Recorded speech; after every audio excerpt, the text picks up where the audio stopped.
મારે અભિનંદન આપવા છે. અહીંયા જ્ઞાનીબેન હમણાં વાત કરતા હતા આપણા સંસદ સભ્ય શ્રી કે સામાજિક સુધારણા, તેમણે સમાજ સુધારણાનું ખૂબ સારું કામ કર્યું.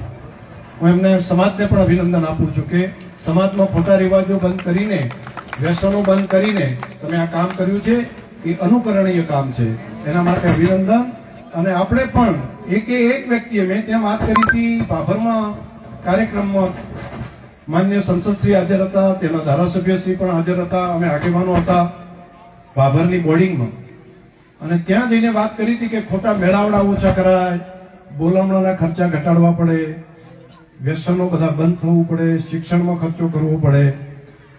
તો આપણે થોડું ધીમું ધીમું કર્યું ભાભરથી બધે. હવે ગઈકાલે મળ્યા પણ જ્ઞાનીબેનને બધા વહેલા જાગ્યા, અને એમણે વહેલા જાગ્યા અને વહેલા જાગીને એમણે બાકીના લોકોને પણ પ્રેરણા આપવાનું કામ કર્યું છે. તો અહીંયા પણ તમને બધાને, અત્યારે માંગીલાલભાઈને બધા આગેવાનો મળ્યા હતા, તો એ કહેતા હતા કે અમારે પણ અહીંયા સમાજ સુધારણા માટેની વ્યવસ્થા કરવી છે. તો આ કામને તમે આગળ વધારો, અને જ્યાં પણ સહયોગ જોઈએ એ તમામ અમારા તરફથી પણ જે કંઈ લાગશે એ કરીશું. અને આ કામને